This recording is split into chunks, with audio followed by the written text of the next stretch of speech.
sebagai panelis sudah siap tempur ya.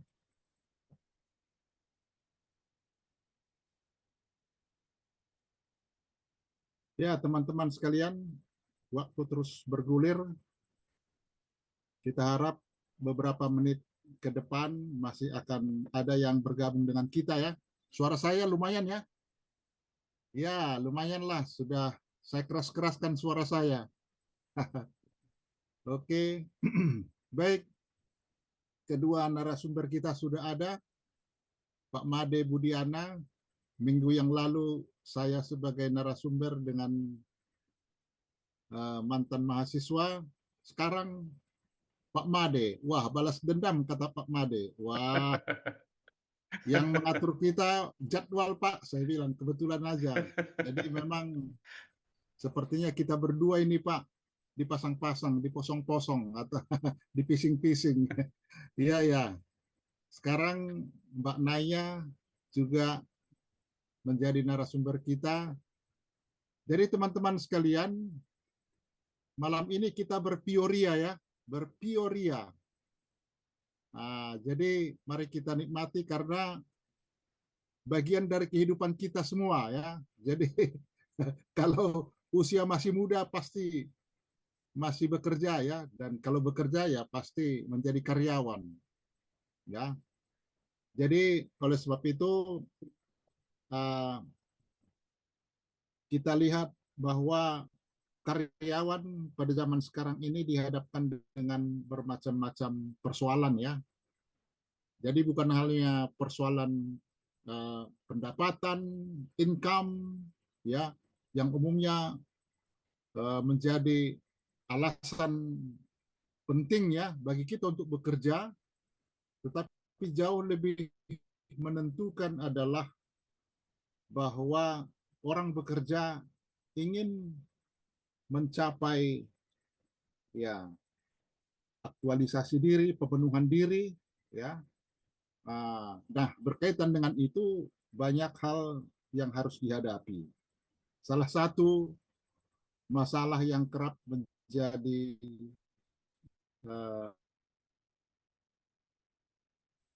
persoalan besar itu adalah ya keseimbangan hidup kerja. Jadi work life balance. Ya. Ini sesuatu hal yang penting karena kalau tidak ada keseimbangan maka stres bisa akan muncul. Ya, kalau orang sudah stres, ujung-ujungnya ketidaknyamanan dengan pekerjaan. Nah, kalau tidak nyaman dengan pekerjaan, akhirnya orang akan menarik diri ya. Istilah kerennya itu burnout ya. Bosan.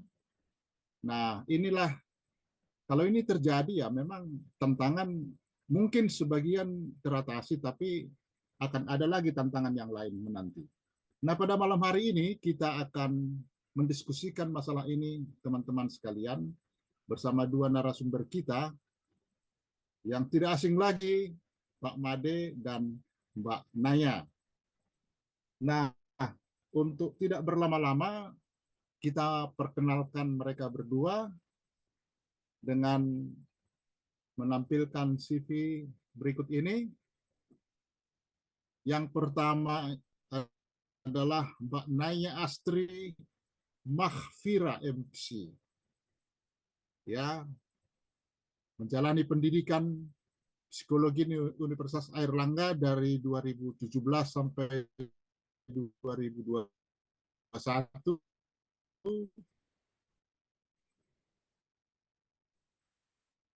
Tiga tahun kemudian 2000 Universitas Tarumanegara. Pengalaman kerja dari Mbak Naya ya sejak lulus dari sarjana psikologi, beberapa kegiatan sudah pernah dilakoni, pernah menjadi ya asisten psikolog ya di Unair, pernah menjadi ya panitia rekrutmen, juga pernah menjadi trainer, dan yang sekarang dilakoni adalah ya juga terkait dengan rekrutmen dan seleksi di University.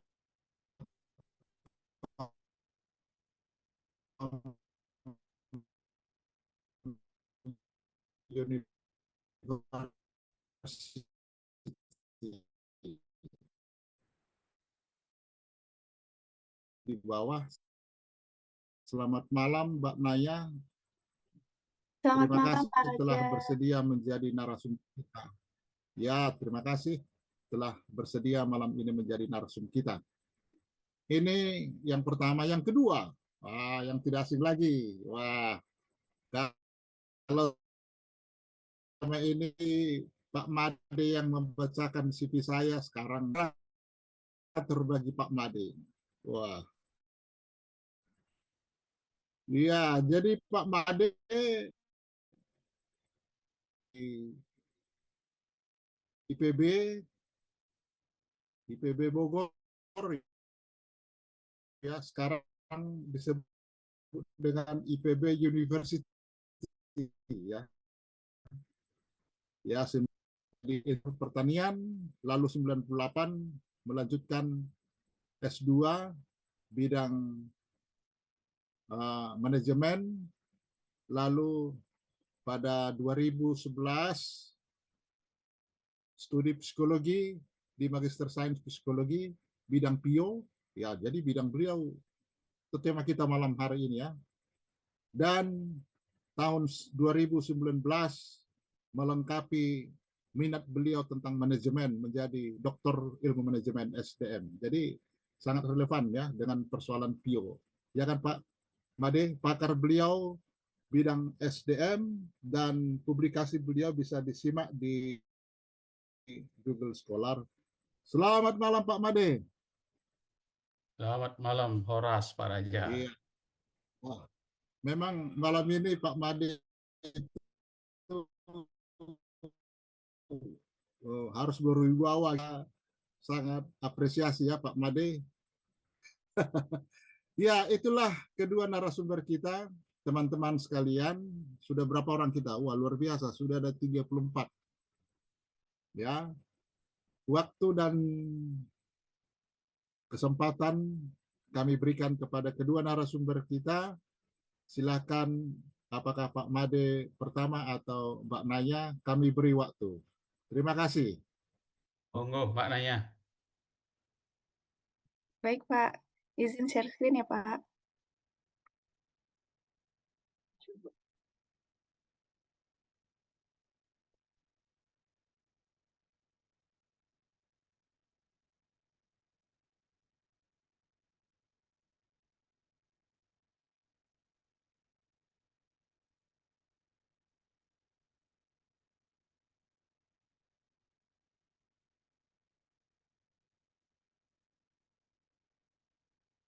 Ya, baik. Apakah sudah terlihat ya share screen-nya?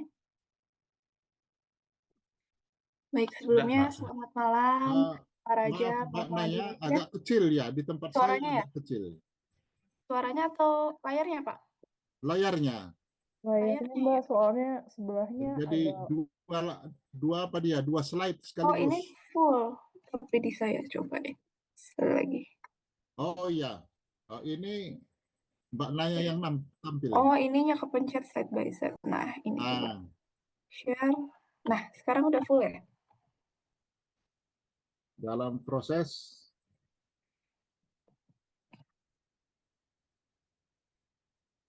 Ya, udah Ya, Mbak. mantap. Iya.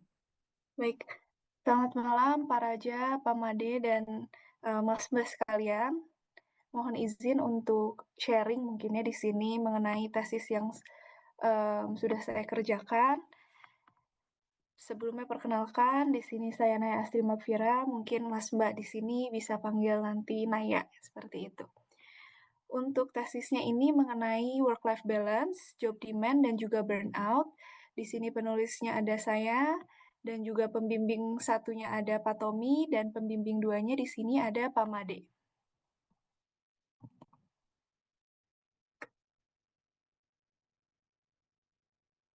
Baik, untuk yang pertama ini di abstrak, jadi di penelitian ini itu bertujuan untuk ingin mengetahui bagaimana work-life balance ini sebagai salah satu sumber daya yang dapat mengantisipasi agar job demand ini tidak menimbulkan menjadi burnout gitu secara singkatnya. Lanjut di pendahuluan, jadi terdapat fenomena, salah satunya ada survei tahun 2023 yang menunjukkan bahwa hampir 60% pekerja di seluruh dunia melaporkan bahwa merasa tertekan karena ada ekspektasi yang terus meningkat di tempat kerja gitu. Kemudian di sini juga saya melakukan wawancara terhadap salah satu karyawan di Kota Bandung yang bekerja di perusahaan X.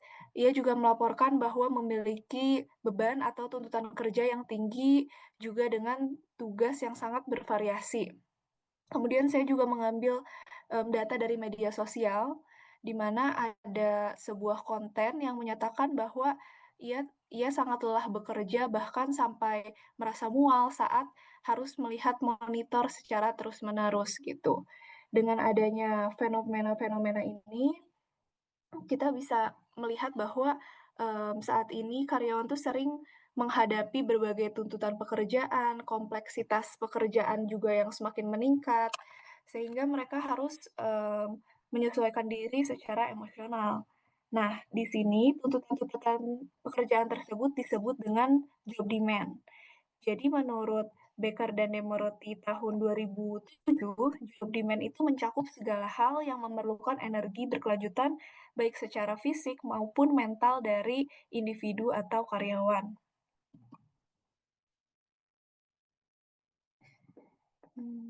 Next, nah ini. Nah, berdasarkan Becker dan Demorotti ini, untuk job demand ini memiliki terbagi menjadi beberapa gitu. Yang pertama ada beban pikiran atau cognitive demand, yaitu pekerjaan yang memerlukan konsentrasi dan juga ketelitian yang tinggi gitu, memerlukan kemampuan kognitif kita. Terus kemudian ada juga tekanan pekerjaan atau work pressure. Jadi ini tuntutan untuk menyelesaikan tugas dalam waktu yang terbatas. Kemudian job demand juga bisa dilihat adanya konflik peran atau ketidaksesuaian antara peran pekerjaan dan juga individu. Selanjutnya ada emotion demand atau tekanan perasaan seperti menghadapi keluhan pelanggan ataupun adanya masalah interpersonal di tempat kerja, baik itu dengan rekan kerja maupun dengan atasan, bisa jadi seperti itu. Kemudian adanya kesibukan administrasi, yaitu mencakup birokrasi dan juga pekerjaan administratif lainnya. Lalu bagaimana jika tuntutan-tuntutan dan tekanan dari pekerjaan ini itu terjadi terus-menerus? Nah, jika terjadi secara terus-menerus, ini beresiko untuk mengalami burnout atau terjadinya burnout. Berdasarkan juga ini adalah penelitian Bunjak et al. Tahun 2023. Kemudian apa itu burnout? Jadi burnout itu merupakan suatu kondisi yang ditandai dengan kelelahan emosional, depersonalisasi, dan berkurangnya rasa pencapaian. Terdapat juga penelitian-penelitian atau survei mengenai burnout yang terjadi, salah satunya dari McKinsey tahun 2021 menunjukkan bahwa 40% pekerja mengalami burnout akibat adanya beban, tekanan, atau tuntutan pekerjaan yang berlebih. Di Indonesia sendiri terdapat survei gejala burnout di generasi Z pada tahun 2023. Hasil survei ini menunjukkan bahwa gejala yang paling sering dialami oleh Gen Z di Indonesia ini salah satunya adalah selalu merasa kelelahan, yang diungkap dari 27% dari 1.190 responden. Kemudian ada pula survei yang menunjukkan bahwa 76% karyawan setidaknya pernah mengalami burnout, kadang-kadang mengalami burnout, 28% merasa sangat sering atau selalu mengalami burnout, dan juga konsekuensinya akhirnya memiliki kemungkinan 63% lebih besar untuk mengambil cuti sakit dan 23% kemungkinannya untuk mengunjungi ruang gawat darurat atau IGD. Nah, sebenarnya kita bisa lihat bahwa job demand dan burnout itu merupakan sebuah situasi atau kondisi stres gitu. Di mana job demand ini merupakan sebuah stresor yang dipersepsikan oleh individu sebagai sebuah stimulus yang bersifat situasional gitu sifatnya. Sedangkan burnout sendiri merupakan respon dari terjadinya job demand yang terus-menerus. Nah, karena job demand dan burnout ini kita bisa lihat sebagai situasi atau kondisi dari stres, maka kita bisa mengambil dari teori stres. Salah satu teori stres itu ada Conservation of Resource Theory dari Hopewell tahun 2007, di mana individu akan merasakan tekanan atau merasa stres jika ia kehilangan sumber daya atau resources gitu. Nah, berdasarkan teori ini, Conservation of Resource Theory, karena stres diakibatkan karena kekurangan resource. Nah, sebenarnya kita tuh punya resource apa aja sih? Nah, di sini Hopewell membagi menjadi 3 resource. Yang pertama itu adanya primary resource, yaitu sumber daya yang paling mendasar, di mana langsung terkait dengan kebutuhan kita sebagai manusia untuk bertahan hidup, seperti makanan, tempat tinggal, keamanan, dan pakaian. Kemudian ada secondary resource yang bersifat tidak langsung, namun mendukung dari kebutuhan primary resource tadi, seperti dukungan sosial, pernikahan, sikap kita optimis dalam menjalani kehidupan.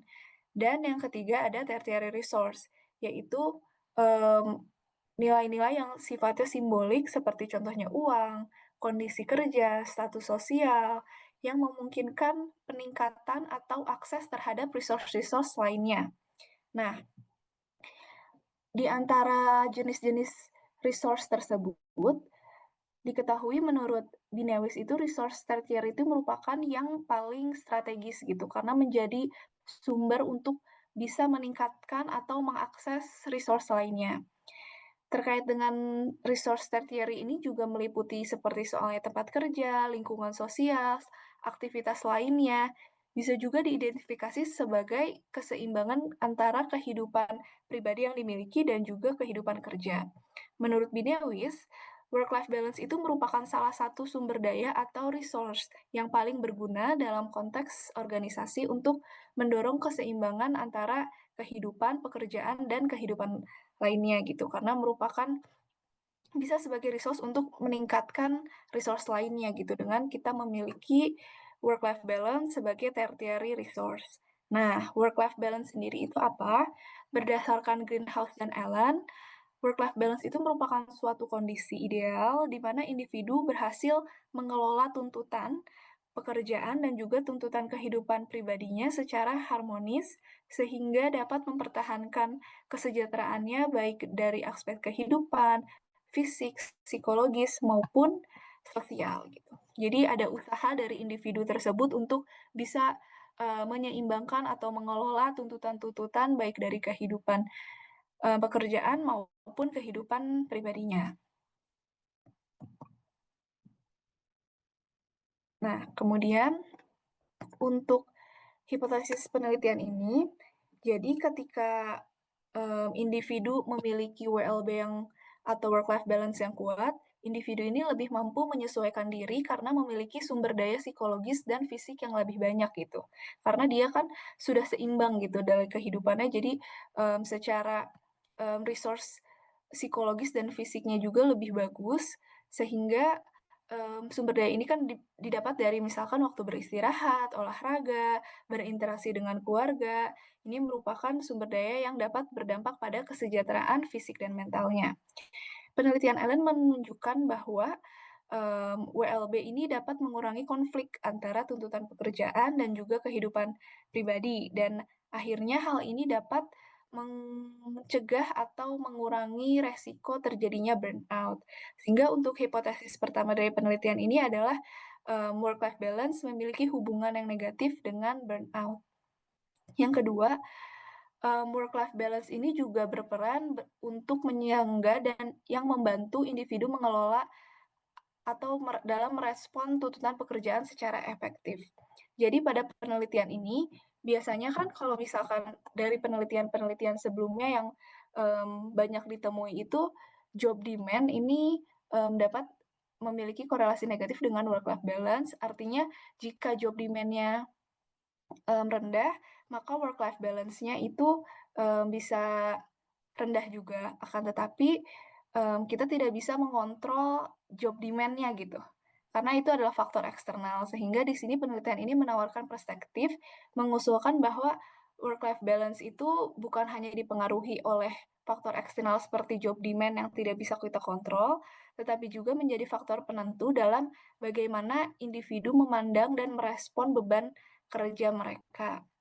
Jadi pendekatan ini sedikit berbeda dari penelitian sebelumnya yang lebih menyoroti bagaimana job demand ini bisa berpengaruh sebagai work-life balance, akan tetapi menempatkan work-life balance ini sebagai antiseden dari persepsi terhadap job demand.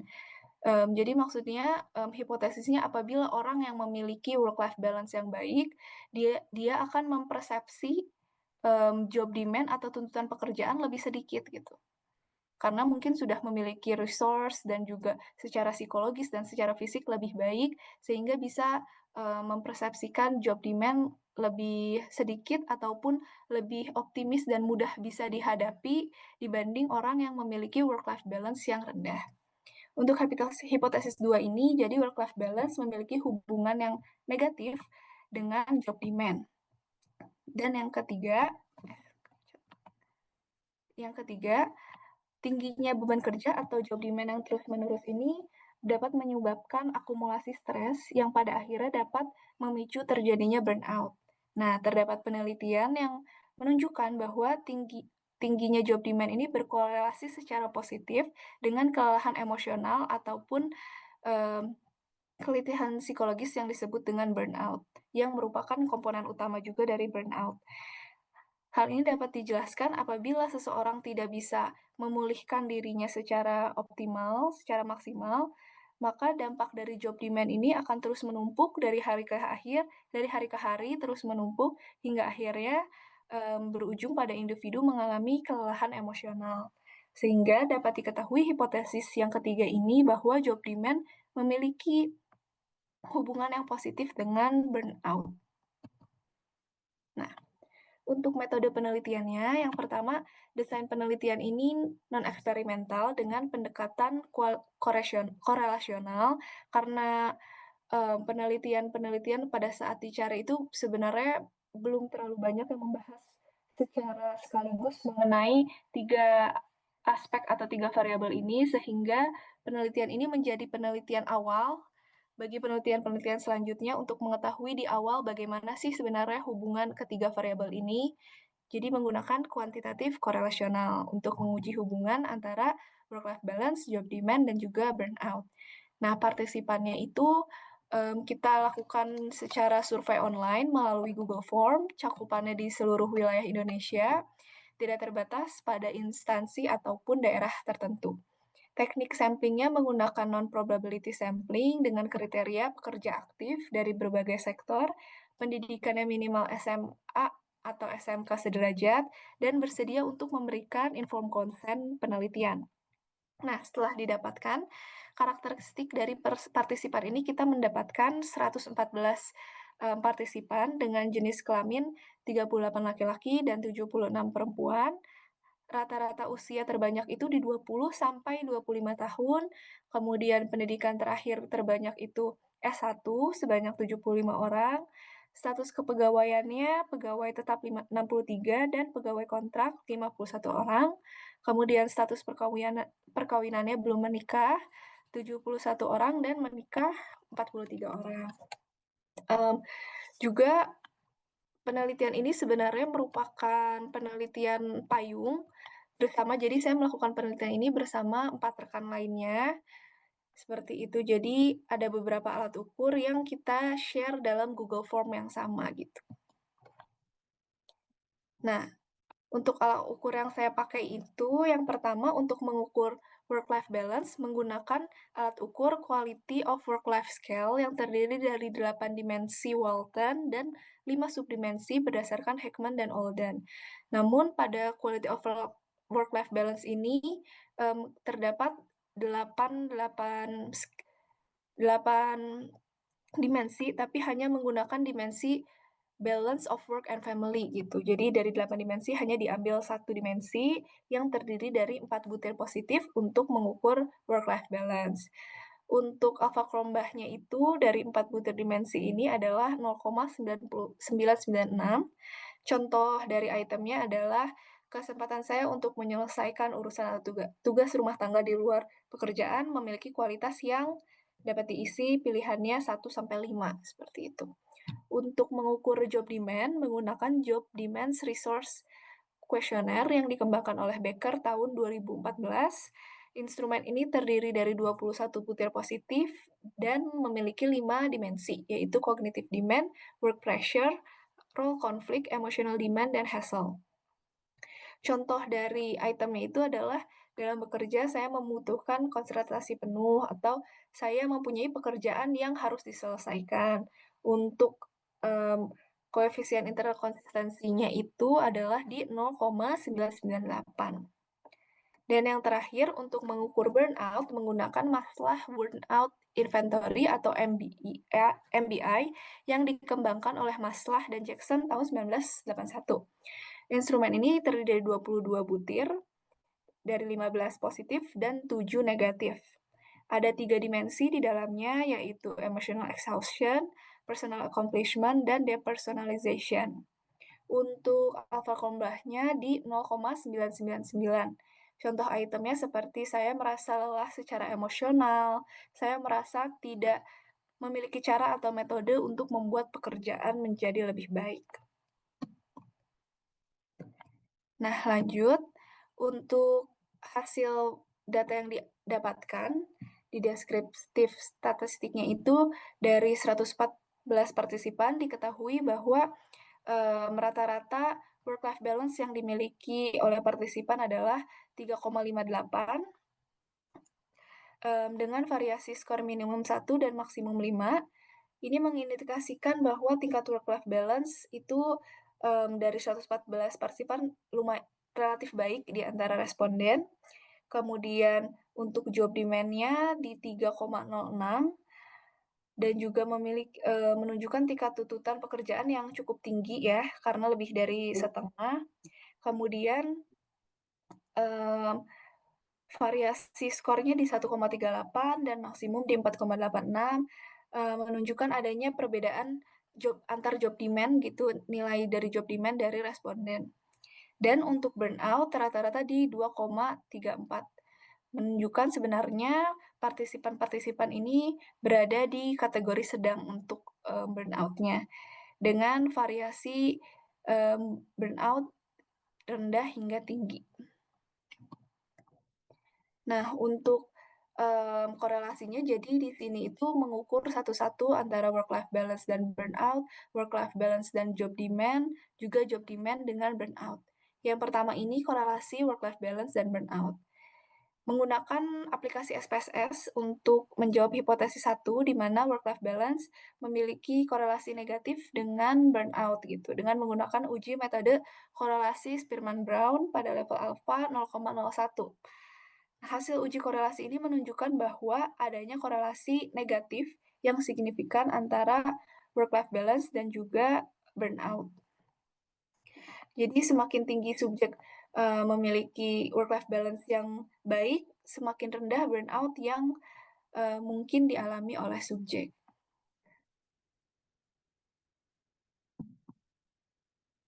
Nah, untuk hipotesis yang kedua, bagaimana korelasi work-life balance dan juga job demand? Ini hasilnya bahwa uji korelasi adanya korelasi yang moderat atau sedang antara work-life balance dan job demand dengan koefisien korelasinya di negatif 0,350 gitu. Jadi meskipun moderat tapi tetap negatif.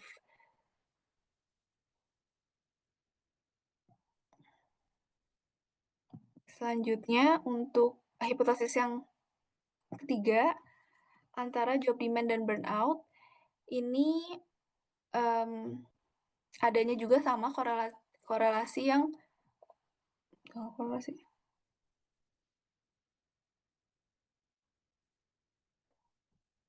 Oh, maaf, ini untuk teksnya salah, tapi bisa kita lihat di tabel. Di sini untuk job demand dan burnout itu korelasinya positif moderat. Untuk koefisien korelasinya di 0,46. Jadi jika job demand-nya tinggi, maka kemungkinan individu untuk mengalami burnout juga tinggi. Ini apabila kita cantumkan dalam diagram, untuk hubungannya seperti ini. Jadi korelasi dari work-life balance ke job demand itu di negatif 350, untuk yang tertinggi itu di job demand dan burnout di korelasinya 456, dan juga untuk korelasi work-life balance dan burnout di negatif 336. Untuk diskusinya, jadi penelitian ini mendukung penelitian dari Allen et al. Yang menyatakan bahwa work-life balance dapat menurunkan stres ataupun job demand dan mencegah burnout. Sebenarnya karena ini bukan pengujian mediasi, sehingga ini masih di model awal bahwa ada apa ya? Bisa dilihat untuk penelitian selanjutnya gitu, bahwa ada kemungkinan job demand ini menjadi mediator gitu untuk work-life balance dan juga burnout. Penelitian ini juga mendukung penelitian Yester tahun 2019 bahwa work-life balance ini menjadi prediktor untuk tekanan kerja gitu. Berdasarkan teori yang tadi kita bahas juga di Conservation of Resource Theory, bahwa work-life balance ini sebagai resource gitu, yang dapat mempengaruhi persepsi terhadap job demand dan akhirnya juga bisa mempengaruhi turunnya burnout. Jadi hasil hipotesis ketiga juga mendukung gitu, sejalan dengan penelitian dari Kahn et al. Dan Becker yang menegaskan bahwa tuntutan kerja yang tinggi, job demand ini dapat meningkatkan juga terjadinya burnout. Nah, secara keseluruhan, manfaat dari temuan ini itu bagi karyawan, kita memahami bahwa pentingnya work-life balance itu adalah dapat juga mengurangi tuntutan pekerjaan, dalam artian dapat mengubah persepsi kita terkait dengan job demand yang mungkin tadinya terasanya sangat berat dan sangat susah, dapat kita jadi bisa melihat bahwa pekerjaan-pekerjaan itu bisa menjadi lebih bisa dilakukan gitu. Kemudian bagi perusahaan juga bisa dijadikan sebagai dasar pentingnya work-life balance untuk merancang kebijakan dan program dalam pencegahan burnout. Nah, untuk keterbatasannya karena penelitian ini adalah penelitian awal yang hanya menggunakan metode korelasional sehingga tidak dapat menyimpulkan sebab akibat maupun juga tidak bisa menyimpulkan faktor mediasinya. Kemudian jumlah partisipannya juga masih terbatas sehingga dalam mengeneralisir hasil masih perlu hati-hati. Kesimpulannya, jadi dari hasil penelitian ini menunjukkan bahwa work-life balance ini memiliki peran dalam menurunkan tingkat burnout. Semakin tinggi orang memiliki tingkat work-life balance, maka semakin rendah persepsi terhadap beban kerja yang dialami dan akhirnya dapat menurunkan kecenderungan mengalami burnout. Hubungan antara work-life balance dan job demand terbukti signifikan negatif. Berarti keseimbangan kerja itu betul bisa dijadikan sebagai resource atau sumber daya yang penting untuk membantu individu dalam menghadapi tekanan-tekanan pekerjaannya. Sementara itu, job demand yang memiliki korelasi positif dengan burnout mengindikasikan bahwa tuntutan pekerjaan yang tinggi itu meningkatkan resiko kekelelahan dan emosional dan juga psikologis. Secara keseluruhan, temuan ini menegaskan pentingnya menjaga keseimbangan tadi antara kehidupan pribadi dan juga pekerjaan sebagai salah satu strategi preventif dalam mengurangi persepsi beban kerja dan menurunkan terjadinya resiko burnout pada karyawan. Untuk sarannya, bagi penelitian selanjutnya disarankan untuk menggali dengan menguji peran mediasi dari job demand terhadap work-life balance dan juga burnout untuk mengetahui bagaimana peran mediasi job demand itu sendiri. Kemudian bisa juga peneliti bisa lebih banyak lagi melibatkan partisipan ataupun bisa juga berfokus pada populasi tertentu agar penelitian ini bisa lebih terarah konteksnya dan lebih spesifik. Sekian dari saya. Terima kasih. Untuk Pak Made mungkin bisa dilanjutkan atau ada yang mau ditambahkan. Oke, baik Mbak Naya, Pak Raja, saya langsung sedikit menegaskan saja ya Pak sang moderator katanya. Ya, silakan Pak Made. Oke, jadi penelitiannya Mbak Naya ini grand theory yang digunakan itu adalah conservation of resources. Jadi kalau kita lihat teman-teman relatif jarang memang ya menggunakan teori COR ini yang dikemukakan oleh Hopball ini di dalam melakukan kajian terhadap job demand dan burnout.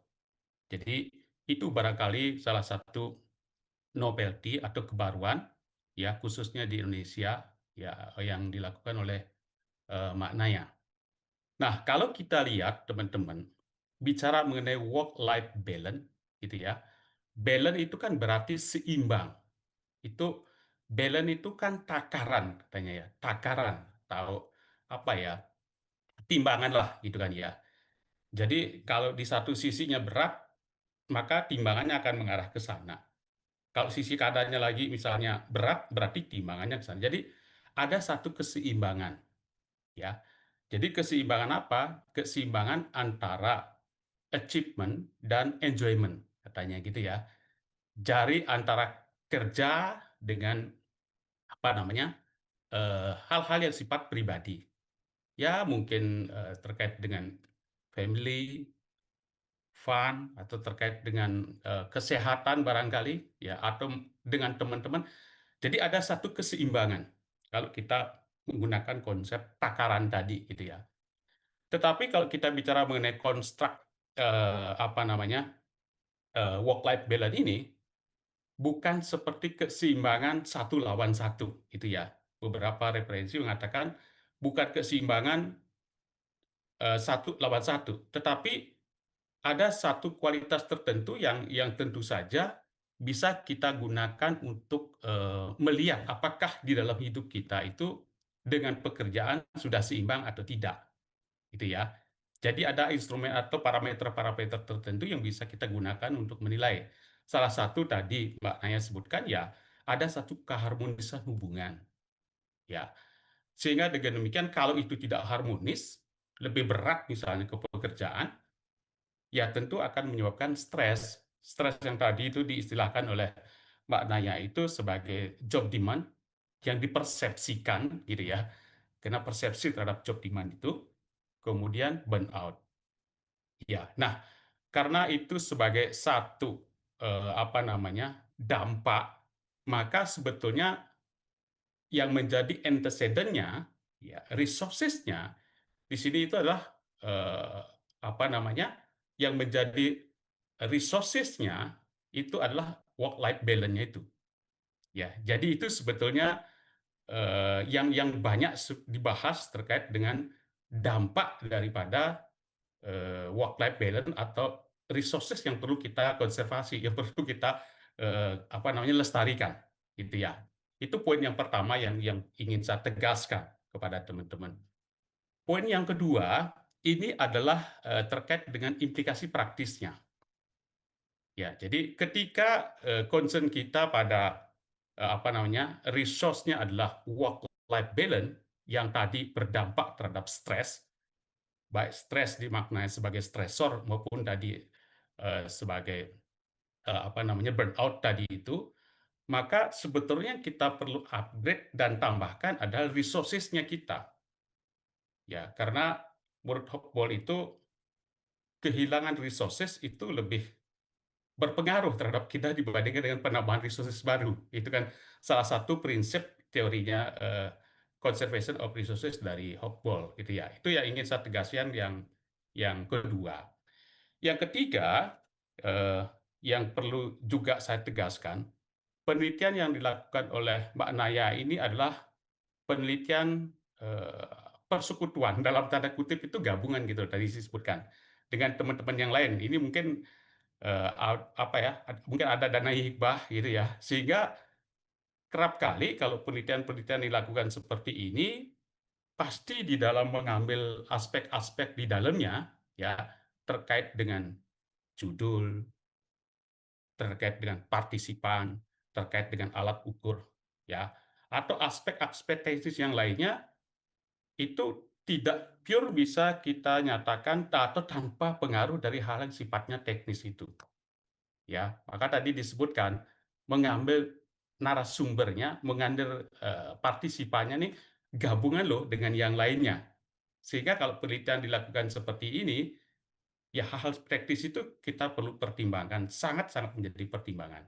Ya, jadi 3 poin itu teman-teman yang perlu saya tegaskan. Pertama, conservation of resource theory yang digunakan sebagai grand theory, walaupun teorinya Becker, Sauvagy, segala macam tetap juga digunakan oleh Pak Naya. Yang kemudian kedua, kita concern pada implikasi praktisnya. Ya, dan yang ketiga bahwa hasil penelitian ini adalah penelitian yang sifatnya gabungan dengan teman-teman yang lain. Demikian Pak Raja, sedikit penegasan dari saya Pak. Terima kasih. Baik, terima kasih Pak Made yang mencoba menarik benang merah dari paparan yang telah disampaikan oleh Mbak Nanya tadi terkait penelitian ini ya. Jadi 3 variabel yang berkelindan satu sama lain dan saling mempengaruhi ya. Walaupun sebetulnya penelitian ini hanya sebatas korelasional ya. Ya, ya sangat menarik ya. Nah, untuk diskusi nanti barangkali kita akan bisa lebih konkret lagi bagaimana mengaplikasikan temuan-temuan yang dilakukan oleh Mbak Naya ya terhadap kehidupan praktis sehari-hari. Barangkali akan menarik nanti. Lalu terkait dengan ketiga aspek yang tadi ditambahkan Pak Made juga menarik, nanti kita apalagi kita diskusikan ya tentang resources, yang kedua dampak praktis dan apa dampak atau manfaat dari penelitian ini karena dilakukan secara bersama ya, secara payung, istilahnya payung penelitian. Nah, itu nanti bisa kita pertajam lagi dalam diskusi.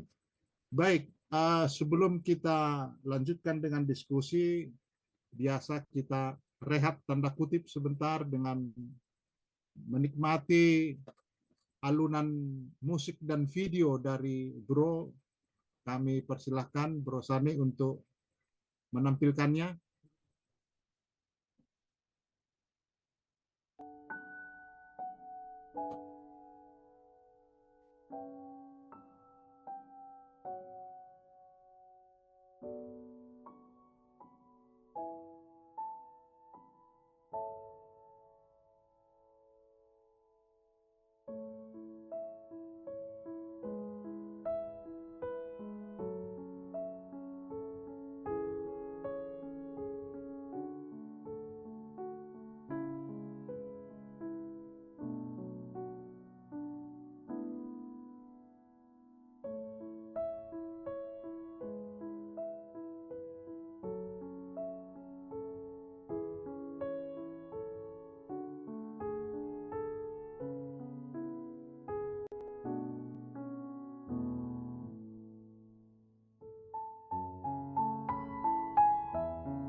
Rosani, alunan musik dan videonya bagus banget ya, membuat kita sedikit terlelap ya dari keruwetan penelitian tadi ya. Ya. Nah, sekarang mari kita urai ya teman-teman. Ya, keseimbangan hidup kerja, tuntutan kerja, burnout. Nah, 3 hal yang dengan menarik dirangkai oleh kedua narasumber kita.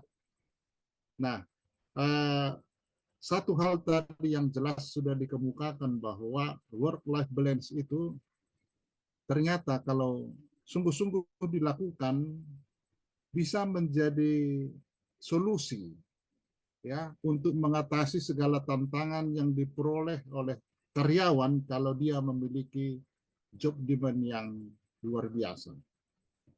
Nah, ini ya apakah ini memang selalu akan terbukti demikian?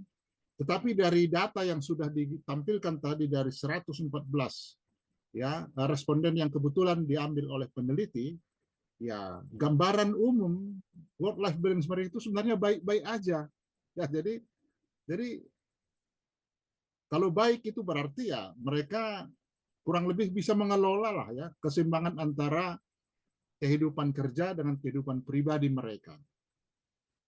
Nah, lalu kita lihat burnout juga sedang, artinya tidak terlalu tinggi banget ya. Ya, tidak terlalu tinggi banget, walaupun sebetulnya secara keseluruhan tuntutan kerja dari ke 114 itu cukup tinggi.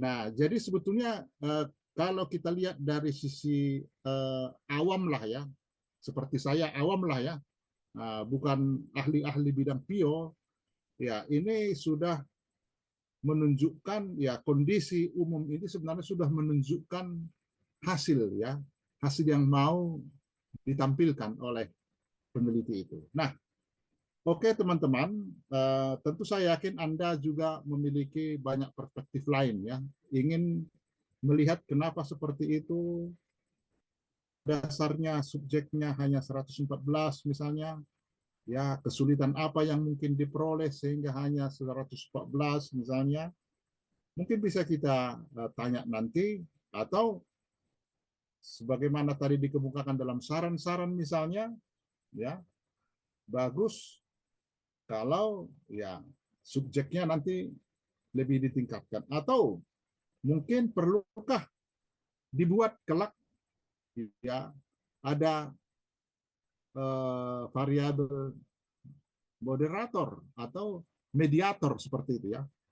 Oke teman-teman sekalian, saya harap Anda sudah menyiapkan beberapa pertanyaan, khususnya teman kita dua orang ya, Miss sebagai panelis kita ya. Nah, untuk itu kami beri kesempatan dulu kepada panelis kita untuk menyampaikan analisanya sekaligus pertanyaannya yang menambah pemahaman kita terhadap materi kita malam hari ini. Nanti akan kita serahkan juga kepada rekan-rekan yang lain. Baik, teman-teman, silakan panelis yang terhormat untuk menyampaikan komentarnya. Ya. Selamat malam Pak Raja, Pak Made, dan Mbak Naya. Selamat malam Mbak Anda. Iya, ini boleh langsung on mic aja ya Pak?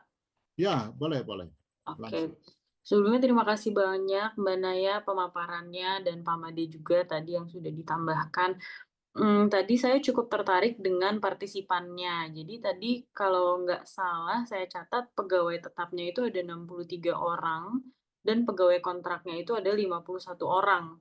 Nah, jadi pertanyaan saya mungkin lebih apakah dari Mbak Naya menemukan perbedaan pola atau kecenderungan tertentu antar kelompok pekerjaan tersebut. Jadi misalnya apakah pegawai kontrak menunjukkan tingkat burnout lebih tinggi dibandingkan pegawai tetap, atau misalnya pegawai tetap menunjukkan tingkat burnout yang lebih tinggi ataupun sebaliknya seperti itu. Mungkin itu dulu dari saya Mbak Naya. Terima kasih Pak Raja waktunya. Ya, terima kasih Mbak Anna. Jadi pertanyaan yang sangat jelas ya. Apakah langsung dijawab dulu atau dikomentari dulu atau kita bisa langsungkan ke pertanyaan dari panelis yang kedua ya, Mbak Namira ya. Benar ya? Bagaimana? Tapi sebetulnya lebih bagus satu-satu mungkin ya, supaya lebih terfokus konsentrasi kita, fokusnya begitu ya. Baik, Oke, Pak kalau Raja. demikian, ya. Ya baik, terima kasih Mbak Ana untuk pertanyaannya. Tapi sebenarnya karena secara pengolahan tidak tidak dipisahkan gitu ya untuk itu mungkin perlu waktu juga untuk melihat kembali datanya Pak Raja. Mbak nanya ingin ada waktu dulu untuk melihat Ya datanya. betul. Karena untuk pengolahan penelitian ini sebenarnya disatukan semua gitu, tidak dibagi Ya, berdasarkan berbagai berdasarkan kategorisasi bidang. dari Betul. karyawan begitu ya. Boleh minta Oke. waktunya Pak ya untuk dicek kembali dari Baik, datanya. baik. Untuk itu pertanyaan Mbak Anna di keep dulu atau kita bisa beralih dulu atau mungkin ada komentar Pak Made atau ditunggu dulu Pak Made ya. Boleh Mbak Naya mungkin lihat dari penelitiannya, data yang sebenarnya disediakan apa, itu kita belum tahu uji bedanya itu ya Mbak Naya. Apakah karyawan yang berstatus karyawan tetap itu lebih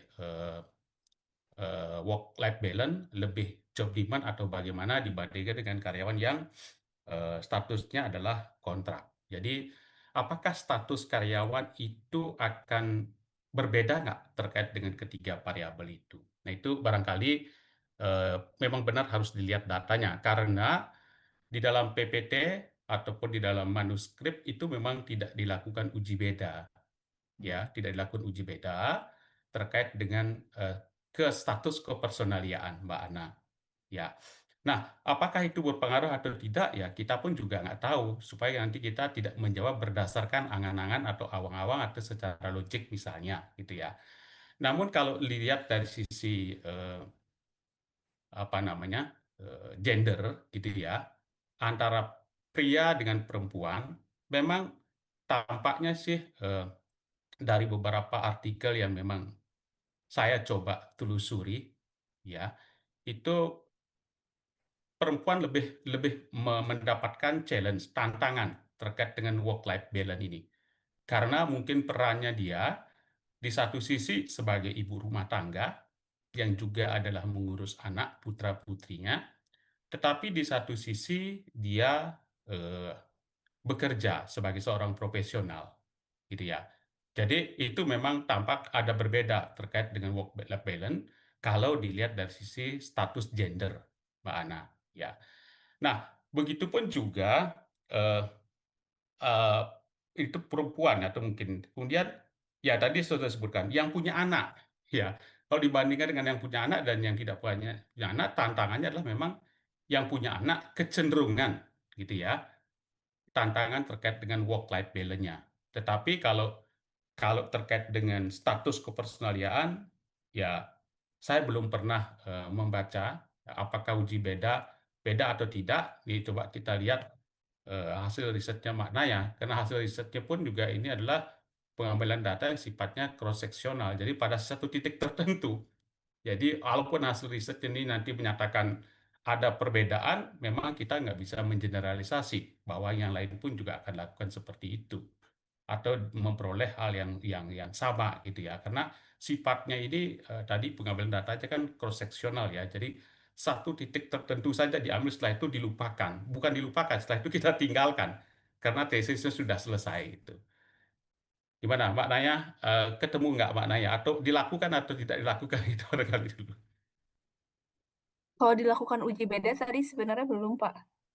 Oke. Mm-mm. Ya, berarti belum ada. Jadi secara data kita nggak bisa jawab apakah ada perbedaan status kepersonaliaan terkait dengan ketiga variabel yang diuji. Demikian Pak Raja. Baik, terima kasih atas tanggapannya Mbak Anna. Ya, kita puas dengan jawaban peneliti ya, karena tidak mungkin lagi dilanjutkan penelitian karena sudah close. Ya, tapi barangkali bisa dimasukkan semacam apalah istilahnya diskusi atau saran ya untuk penelitian berikut ya.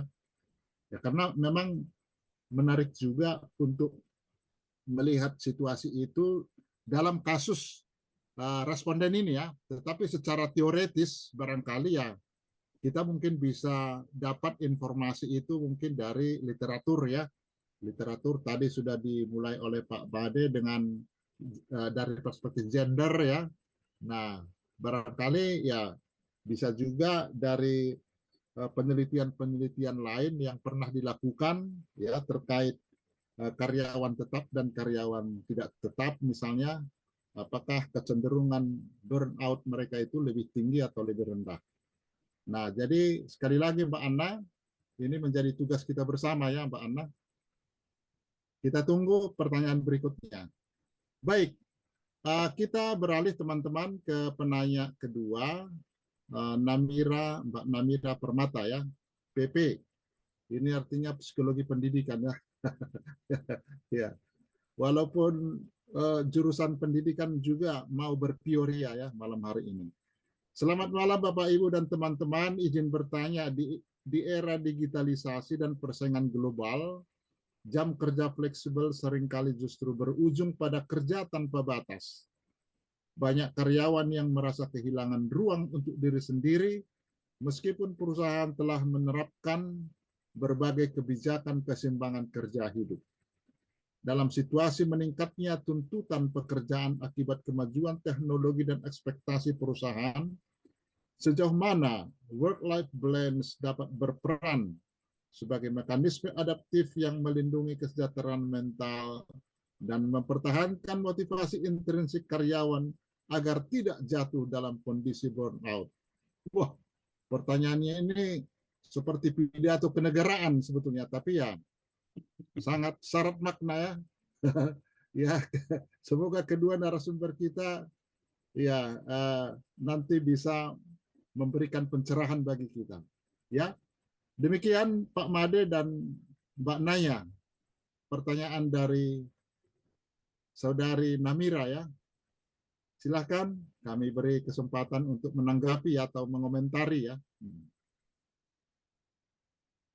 Baik, terima kasih Pak Raja, terima kasih juga untuk Mbak Namira. Sebenarnya ini cukup menarik ya, karena waktu PKM membawakan materi mengenai work-life balance ini juga untuk di zaman sekarang mungkin kita tidak bisa juga menyamakan work-life balance antara satu profesi dengan profesi lainnya gitu ya. Karena banyak profesi yang mungkin jam kerjanya tidak teratur, atau mungkin harus standby sampai jam 12 malam atau lebih, mungkin sampai larut malam. Jadi mungkin tidak bisa disamakan gitu antar individu. Tapi kalau menurut dari pandangan saya sih lebih ke yang seperti tadi Pak Made jelaskan, work-life balance kan tidak harus langsung apa ya, bisa misalkan 50-50 tidak seperti itu juga, tapi bagaimana usaha individu itu untuk misalkan memiliki waktu untuk menyelesaikan, urusan di luar pekerjaannya, untuk memiliki melakukan hobi atau melakukan kegiatan lain, bisa bertemu dengan keluarga ataupun teman, bagaimana cara upaya dia dalam, mengelola dan menyeimbangkannya. Jadi mungkin untuk setiap individu dan juga profesi pasti berbeda-beda, seperti itu sih. Mungkin kalau dari Pak Made? Ya, memang sih satu hal yang memang jadi concern adalah terkait dengan flexi time yang saat ini memang gencar, ya. Menurut hemat saya memang ada 3 atau bisa lebih pembatas terkait atau barrier daripada keseimbangan ini, to balance itu ya. Yang pertama adalah memang dari sisi waktu, Mbak Namira tadi ya. waktu kita harus memang pikirkan, karena banyak sekali tuntutan pekerjaan yang tinggi, karena memang waktu yang digunakan untuk bekerja itu melebihi daripada waktu yang digunakan untuk keluarga. Itu sebagian besar yang menjadi isu beban kerja yang dipersepsikan oleh si karyawan atau kelebihan jam kerja. Jadi dua hal itu tampaknya mendominasi yang disebut dengan job demand tadi. Jadi waktu memang harus diperhatikan. Yang kedua itu adalah yang barrier-nya itu adalah disebut dengan feeling guilty, ya. Jadi feeling guilty itu kita merasa bersalah, ya, kalau kita tidak mengikuti sesuatu, atau kita tidak mengikuti, misalnya perkataan bos, perkataan atasan di dalam bekerja. Ya itu juga jadi barrier. Barrier yang lainnya adalah orang terlalu mengejar karir. Jadi, terlalu berambisi untuk mendapatkan karirnya, sehingga melupakan timbangan yang lainnya, melupakan kepentingan-kepentingan terhadap keluarga. Jadi itu adalah, barrier-barrier yang lainnya. Yang memang barrier yang paling terkesan, yang sesuai dengan pertanyaan Mbak Namira tadi itu adalah gagal kita untuk menetapkan satu batasan, ya. Kapan batasan untuk bekerja, kapan batasan untuk diri sendiri, kapan batasan untuk keluarga, kapan batasan untuk sosial, tampaknya itu yang tidak dimiliki bagi orang-orang yang melakukan flexi time. Seolah-olah flexi time itu memang di satu sisi itu adalah salah satu program yang dikumandangkan oleh teman-teman di Human Capital untuk merancang sebuah sistem yang balancing antara kepentingan pribadi dengan pekerjaan. Tapi ketika itu tidak ada pembatasnya, sebagaimana disebutkan oleh Mbak Namere tadi, maka itu bukan menjadi solusi, justru itu menjadi bumerang. Ya, kita diam di rumah, tetapi kerjanya bisa sampai jam 12 malam. Dan itu yang banyak sekarang dialami ya oleh orang-orang yang flexi time. Nah, terus bagaimana yang selanjutnya, Pak? Nah, yang juga berdampak dengan hal itu adalah orang itu tidak dapat mengatakan tidak. Maksudnya tidak itu begini, kamu flexi time ya, ya. Tetapi disuruh sama bosnya bekerja sampai malam, sampai bahkan mohon maaf, ibu-ibu menyusui anaknya, kalau ada pekerjaan yang urgent, bosnya itu tetap menyuruh dia bekerja selesaikan pada hari itu. Nah, itu tidak akan menjadi balance ketika kita tidak bisa mengungkapkan say no. Enggak, Pak, ini untuk pribadi saya. Ya, ini untuk pekerjaan. Kita harus bisa membatasi itu karena tadi ada satu barrier yang tadi saya sebutkan itu adalah barrier terkait dengan kita harus menetapkan batasan-batasannya. Ya, mungkin ini akan menjadi satu hal yang sangat enak untuk kita diskusikan, bicarakan, tetapi di dalam prakteknya nggak semudah ini. Terutama ketika kita menghadapi atasan-atasan yang sifatnya toksik. Ya, ketika atasan sifatnya toksik, boro-boro kita bilang menetapkan batasan sendiri. Say no aja nggak bisa kita, gitu loh. Nah, ketika terjadi seperti itu, maka jelas bagi orang yang memiliki important value, ya karena orang itu kan stres itu penyebabnya ada 3 tuh Mbak Namira, yang menurut McGrath itu ya. Yang satu itu adalah karena challenge pursuit. Jadi ada suatu tantangan yang dipersepsikan oleh seseorang ya sebagai suatu hal yang negatif. Kalau tadi Mbak Naya mengatakan bahwa work life balance itu sebagai resources terhadap orang itu akan menjadi stres yang dikategorikan di sini itu adalah tuntutan beban kerja dan burnout. Jadi ketika tantangan itu dipersepsikan sebagai suatu hal yang negatif, maka itu akan muncul salah satu aspek stres dari sana. Tetapi ketika tantangan itu dimaknai, dipersepsikan, ya, diberikan dimaknai ya sebagai suatu hal yang negatif, yang positif, maka itu tidak akan menyebabkan stres. Dengan syarat kedua aspek yang lainnya itu terpenuhi, gitu kan ya. Nah, aspek berikutnya itu adalah ada important value, nilai-nilai yang penting, ya. Ketika sesuatu itu kita tidak anggap penting, maka kita akan terhindar dari stres. Contoh, ya, ketika yang kita anggap penting adalah keluarga kita, ya, dan kalau kita mendengar berita di televisi atau di radio, ada orang sakit berkepanjangan, tetapi kita nggak kenal, mungkin kita tidak akan merasa ada value important di sana. Tetapi ketika keluarga kita sakit, yang itu adalah value kita anggap sebagai sesuatu yang penting, maka itu akan muncul akan stres di situ. Itu yang kedua saya. Terus yang ketiga itu adalah terkait dengan uncertainty resolution, ya. Jadi ketidakpastian akan resolusi. Ya, jadi ketika ada sesuatu yang kita persepsikan negatif, yang kita anggap sebagai suatu hal penting, kemudian kita tidak akan tahu apakah kita akan bisa solve apa tidak. Nah, ketiga hal inilah yang menyebabkan orang itu stres, yang menurutnya migraine tadi gitu loh. Nah, kembali pada apa yang diungkapkan tadi Mbak Namira, itu adalah memang faktor-faktor kenapa aspek flexi time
Tanggapi,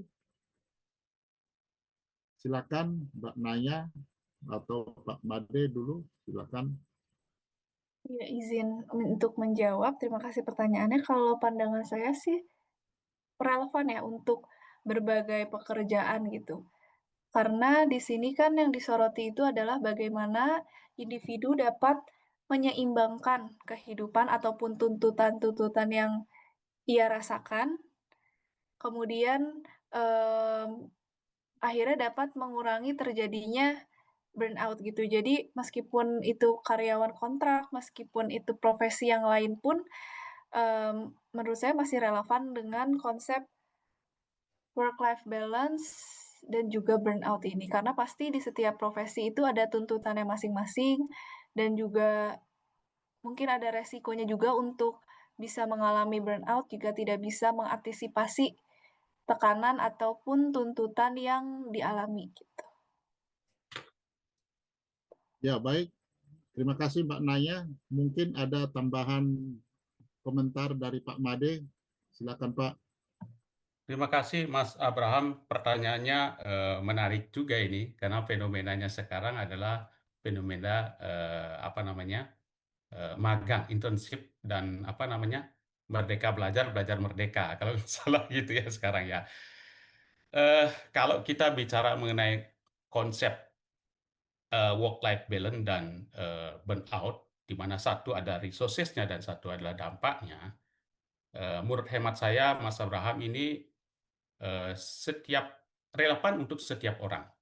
Ya, kenapa seperti itu? Karena teorinya si Hopball ini itu sebetulnya adalah teori yang terkait dengan interaksi sosial, ya. Jadi terkait dengan interaksi sosial. Maka tadi maknanya sebutkan ada, kalau nggak salah tadi itu tertiary resources. Jadi ada interaksi satu dengan yang lainnya. Makanya tadi ketika interaksi itu dipersepsikan sebagai hal yang negatif, itu tadi akan menyebabkan orang itu stres, nanti mengarah kepada burnout kalau berkepanjangan, gitu kan ya.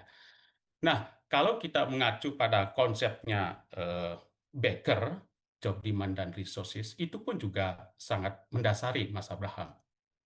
Ya, aspeknya di sini bukan aspek orang kebanyakan kerja atau kelebihan kerja saja, tetapi anak magang yang tidak punya pekerjaan pun juga akan bisa burnout. Ya, karena tidak ada challenge buat dia. Ya, tidak ada challenge, itu nanti dia mempersepsikan itu sebagai sesuatu hal yang negatif, sehingga hanya menghabiskan waktu dari pagi sampai sore, dari pagi sampai sore, dan tidak ada tantangan. Kalau memang challenge itu adalah dianggap sebagai suatu value yang important. Ya, makanya kalau kita dulu belajar mengenai teorinya job demand resource dari Becker, itu kan burnout itu terjadi ketika demand-nya sangat tinggi sedangkan resource-nya rendah. Itu akan muncul burnout. Ya. Nah, kondisi engage ya yang disebutkan oleh Becker itu akan terjadi ketika ada keseimbangan antara job demand dengan job resources-nya.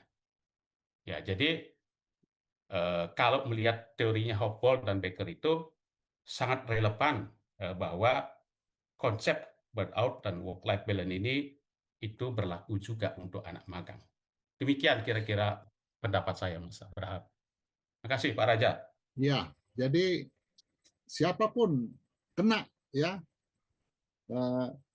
Mas Abraham. Jadi mungkin selama ini kita pikir, wah karena dia hanya sebentar di sini, wah pasti digunakan waktunya dengan baik dan tetap bersemangat, maju tak gentar. Wah ternyata tidak juga ya.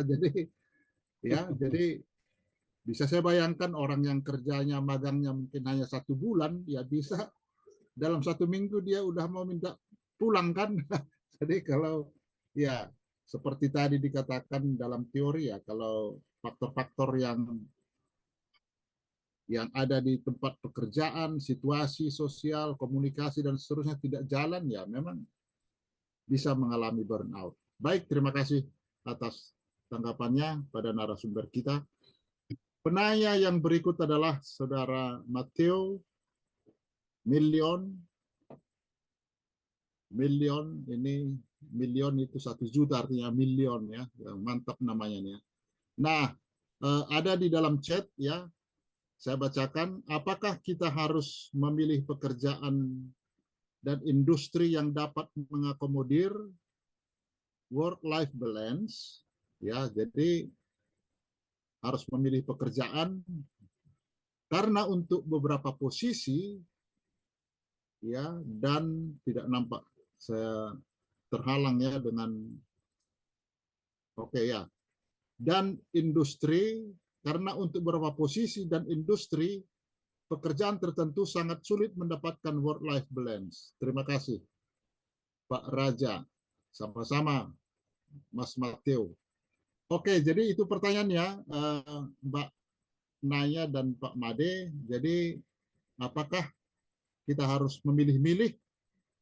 Siapa tahu pekerjaan A, work-life balance-nya lebih bagus daripada B, dan seterusnya. Nah, kurang lebih seperti itu pertanyaannya. Silakan Pak dikomentari, dan Mbak Naya. Terima kasih.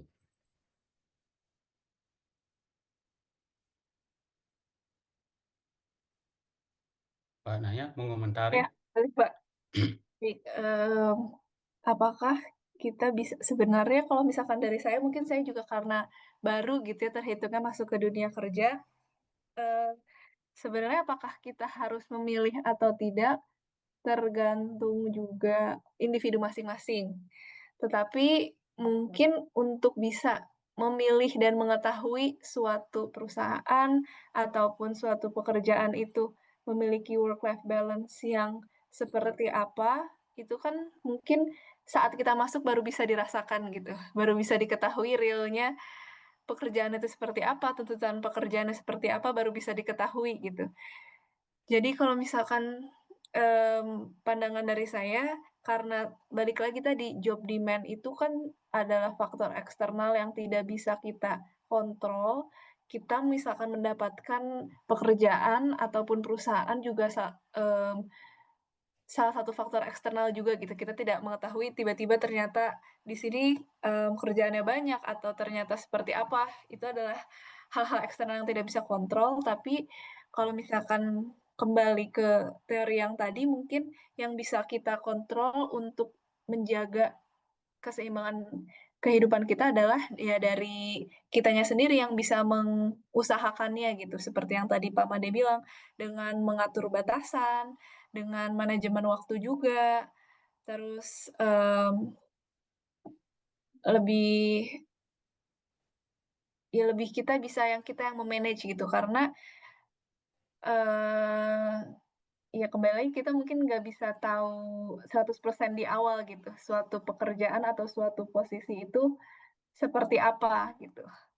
Seperti itu sih. Jadi mungkin bisa diawali, diantisipasi dari diri sendiri dulu gitu untuk mengoptimalkan. Terus, yang satu saya mau sharing juga pernah saya dapat waktu perkuliahan juga, di mana kita tuh tidak bisa menunggu kehidupan kita seimbang gitu. Kita memiliki hidup yang seimbang ketika kita mendapatkan pekerjaan yang sedikit. Jadi, kalau kita kerjaannya dikit, baru kita bisa work life balance gitu. Tetapi, ya itu yang perlu kita upayakan gitu dari diri kita sendiri. Seperti itu kalau dari saya, Pak Made, boleh ditambahkan. Baik, Mbak Naya tadi sudah menjawab, sangat tergantung dari orangnya. Tetapi kalau ditanya saya, apakah kita harus memilih pekerjaan dan industri yang dapat mengakomodir work-life balance? Jawaban saya harus. Harus jawaban saya. Kenapa itu harus? Kalau kita lihat dari sisi dampaknya work-life balance, itu adalah well-being. Ada nggak orang di sini tidak ingin bahagia? Setiap kita berdoa, setiap kita mengucapkan ulang tahun, setiap kita ketemu teman, semoga berbahagia, semoga berbahagia. Ada nggak yang tidak menginginkan kebahagiaan? Kalau tidak menginginkan kebahagiaan, berarti mungkin ya tidak harus memilih pekerjaan yang work-life balance. Itu ya, menurut hemat saya itu ya. Lagi pula, work-life balance ini adalah salah satu dimensi dari quality of life. Ya, makanya tadi Mbak Naya itu hanya ambil satu dimensi saja ya, Mbak Naya ya, dari dimensi dari konstruknya work-life quality gitu ya, kualitas kehidupan. Itu yang pertama. Kemudian yang kedua, kalau dilihat dari sisi organisasi, sangat berkeinginan beberapa organisasi harusnya memiliki karyawan yang balance. Kenapa seperti itu? Karena berbagai riset itu mengatakan karyawan yang balance ya, yang work life balance, maka produktivitasnya akan meningkat. Ya. Apakah perusahaan tidak ingin karyawan yang produktif? Ya, harusnya iya. Dengan demikian korelasinya adalah kita harus memiliki work life balance. Kepuasan kerja akan meningkat. Bahkan kalau di manuskripnya Mbak Naya sebutkan ketika work life balance ya, maka turnover pun juga nanti akan bisa berkurang. Nah, jadi sebetulnya kalau kita lihat work life balance ini adalah salah satu dimensi dari quality of work life di mana sebetulnya itu bicara mengenai positive psychology. Ya, bahkan beberapa artikel atau riset mungkin teman-teman yang di kesehatan, di medis dan lain sebagainya, itu dampak daripada work-life balance itu bisa katanya ke jantung, diabetes, dan alkoholisme dan lain sebagainya gitu ya. Jadi begitu dampaknya ketika tidak life balance gitu ya. Sehingga dengan demikian kalau pertanyaannya Haruskah memilih pekerjaan industri yang dapat mengakomodir work-life balance? Bagi saya harus. Cuman pertanyaannya adalah, apakah kita akan selalu mendapatkan? Nah, itu yang menjadi challenge kita. Ya, nah, terkait dengan hal itu, ya menurut hemat saya, kalau kita mendapatkan atau tidak mendapatkan, ini memang sangat tergantung dari perspektif kita. Bagi satu orang, mungkin dia akan merasa balance di satu tempat pekerjaan yang saat ini, tetapi bagi orang yang lain itu tidak merasa balance, gitu ya. Sehingga berbagai perspektif itu bagi orang sangat berbeda-beda. Kita tidak bisa mengatakan bahwa satu perusahaan yang memang memberikan work anywhere, boleh masuk, boleh enggak, dan lain sebagainya, itu akan balance, belum tentu juga gitu loh. Ya, sehingga sangat tergantung dari kita. Kenapa bisa terjadi seperti itu? Karena harusnya yang kita kontrol itu adalah yang memang ada di dalam influence kita. Maka Stephen Covey itu kan mengatakan seperti ini, ada circle influence, ya, circle of influence. Jadi ada lingkaran yang mana kita bisa pengaruhi, yang mana tidak. Seperti tadi Mbak Naya sebutkan. Yang bisa kita pengaruhi itu adalah resources-nya, resources dari diri kita gitu loh. Ketika resources kita tingkatkan, maka demand tinggi apapun terkait dengan pekerjaan itu akan bisa mengimbangi. Karena teorinya Hopewell itu mengatakan, ya kita harus menginvestasikan resources kita, kalau nggak salah prinsip yang kedua itu ya. Ya karena kehilangan resources itu akan lebih terasa dibandingkan dengan perolehan resources yang baru, maka prinsip yang kedua dari Hopewell itu adalah kita harus selalu memperbanyak resources kita. Ya, jadi barrier-nya adalah resources kita tingkatkan supaya apa? Supaya demand yang banyak itu tidak akan menimbulkan kita stres atau bahkan tadi burnout gitu ya. Nah, itu yang menurut saya kita tingkatkan resources kita. Dalam hal apa kita tingkatkan? Mungkin bisa kita lihat di-assess dulu diri kita. Apa di dalam hidup yang kita anggap sebagai satu hal yang bermakna. Kalau kita menganut konsep work life quality-nya yang pendekatan bukan yang hedonis itu ya. Kan itu melihat kebermaknaan hidup gitu kan ya. Nah, itu barangkali yang perlu apa yang bagi kita anggap sebagai sesuatu yang bermakna. Yaitu kita assess dulu diri kita. Oh, bagi saya adalah keluarga paling bermakna dibandingkan dengan pekerjaan. Artinya apa? Kita cari perusahaan-perusahaan yang lebih mementingkan keluarga, bukan hanya sekedar bekerja, bekerja, dan bekerja. Tetapi ketika orang yang sangat mementingkan karir, ya, dibandingkan dengan pertemanan, mungkin berbeda habitatnya, areanya, gitu ya. Dan yang yang ketiga sebetulnya adalah boleh kita terapkan, kalau nggak salah namanya teori Pinkel-Jar itu, ya. Jadi lakukan yang mana menjadi priority, yang mana menjadi urgent. Ya kan di dalam time management itu kita diajarkan bahwa urgent dan prioritas sebagai suatu hal yang berbeda. Itu yang perlu kita makanya di dalam implementasinya teorinya Pinkel-Jar itu kan ada stopwatch, dimasukkan dulu batu yang besar-besar, batu-batu yang kecil-kecil, kemudian terakhir baru pasir gitu kan ya. Jadi itu artinya adalah kita tetapkan dulu tujuan-tujuan kita yang penting. Kenapa? Karena sesuai dengan apa yang menjadi value kita. Nah, kira-kira gitu Pak Raja yang bisa sampaikan Pak Naya. Oke, baik. Terima kasih atas uraiannya Pak Made yang cukup lengkap ya. Nah, teman-teman sekalian, dua panelis kita sudah bertanya, tapi masih boleh bertanya pertanyaan kedua ya para panelis. Tapi kalau tidak ada teman-teman yang lain yang non panelis, diharapkan juga bertanya ya. Silakan teman-teman sekalian. Ya, sudah ada yang angkat tangan, tapi tangannya tiba-tiba menghilang ini. Kalau saya tidak salah lihat tadi, Miss Sartina ya, benar ya? Iya betul Pak, betul. Oh betul, iya. Wah, walaupun panitia di balik layar, tangannya boleh juga lama-lama, nggak apa-apa. Silakan Miss Artina, silakan bertanya. Selamat malam, Langsung aja ya. Mbak Naya. Saya izin bertanya ya, soalnya topik ini menarik banget ya, work-life balance ya.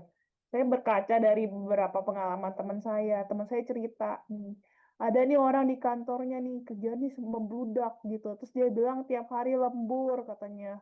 Semua cabang cuman dia yang pegang kayak gitu. Terus akhirnya sakitnya parah lah gitu, sakitnya autoimun katanya gitu. Terus meninggal ujungnya katanya gitu. Saya dalam hati berpikir ngeri juga ya kalau kerjanya overwork bisa meninggal gitu ya. Nah mungkin minta pandangan dari Pak Made dan Mbak Naya itu seperti apa tentang fenomena ini. Apakah memang benar bisa sampai meninggal gitu ya untuk itu ya.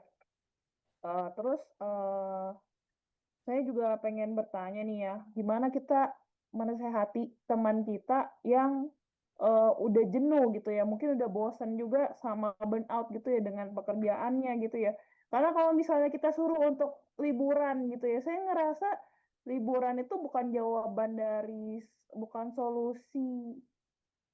Ya nggak tahu sih mungkin orangnya beda, tetapi juga bukan suatu solusi jangka panjang yang saya rasa untuk permasalahan yang dia hadapi ya gitu.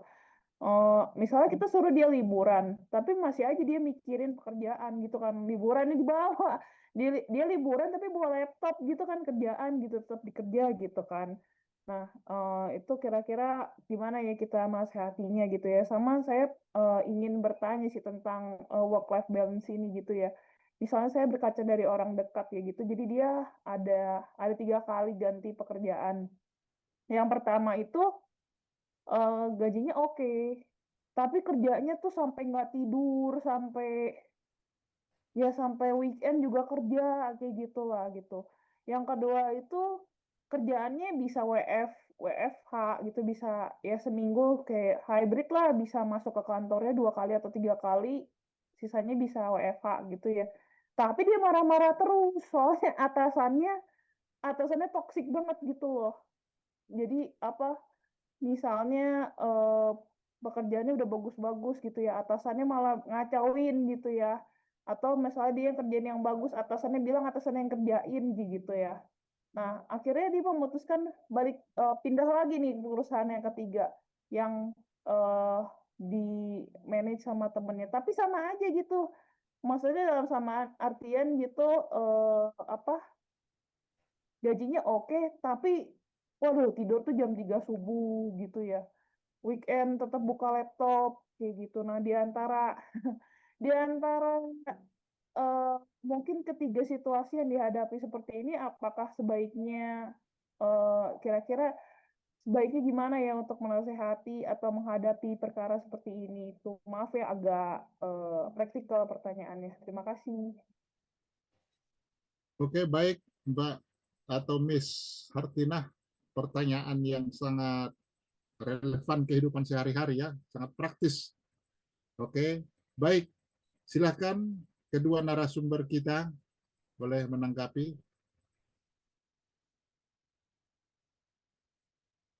Oke, baik.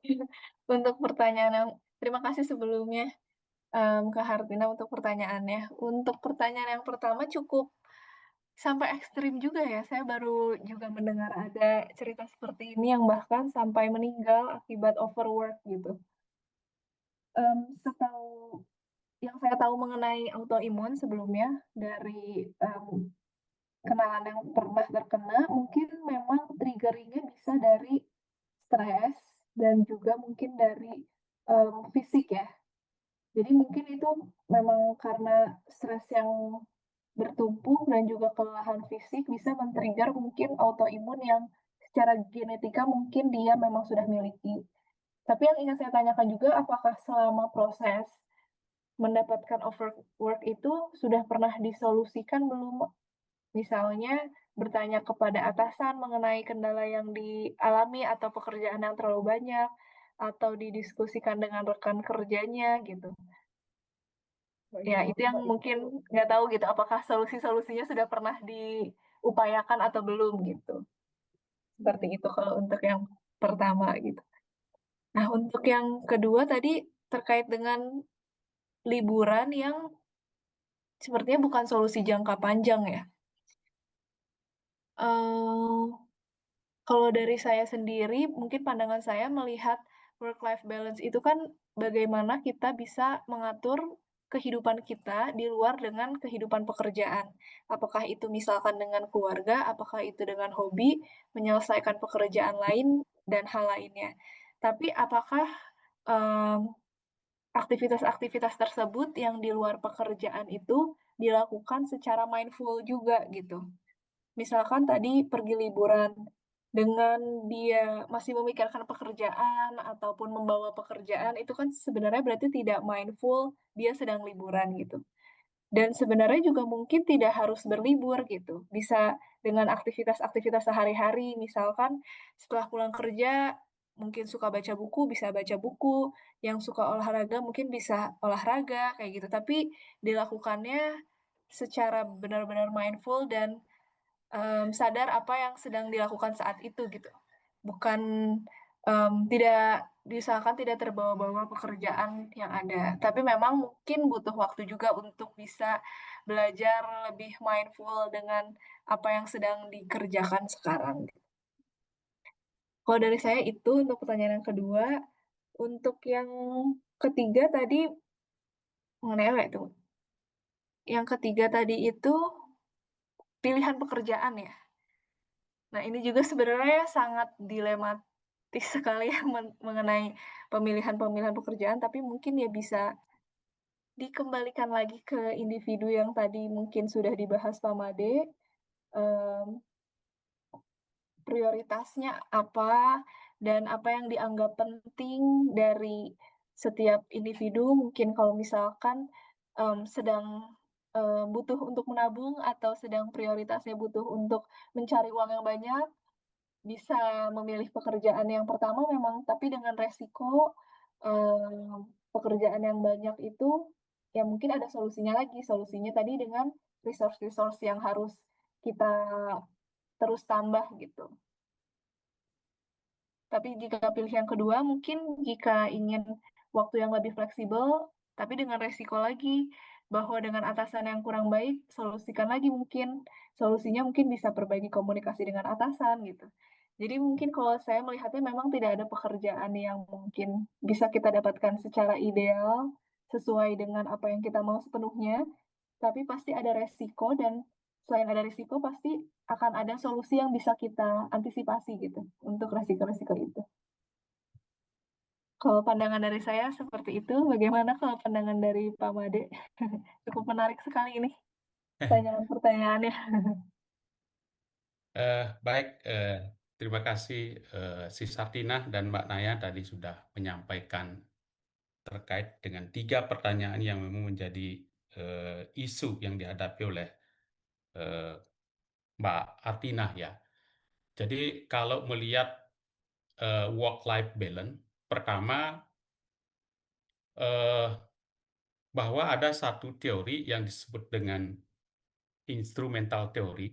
Jadi teori itu mengatakan begini, keberhasilan satu bidang dapat memfasilitasi keberhasilan bidang lain. Artinya adalah antara pekerjaan ya dan kehidupan keluarga itu saling berpengaruh dan kehidupan diri pribadi saling berpengaruh. Karena ada juga teori yang mengatakan seperti misalnya teori segmentasi itu mengatakan bahwa ya memisahkan antara pekerjaan dan kehidupan secara independen. Walaupun bagi kebanyakan kita itu mungkin kita tidak menganut teori itu, gitu ya. Artinya instrumental teori yang barangkali lebih banyak untuk kita diskusikan di dalam merespon pertanyaan ini. Itu yang pertama.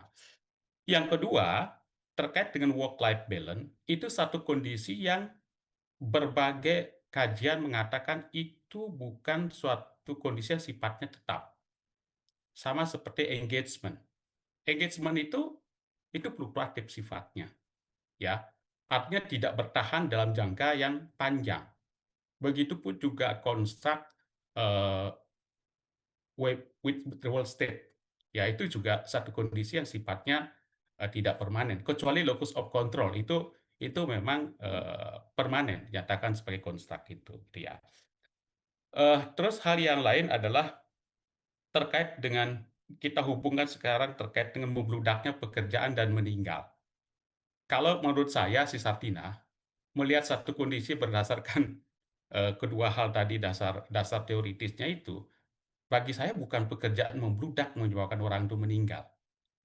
Mungkin ada korelasi langsung, tetapi mungkin juga tidak.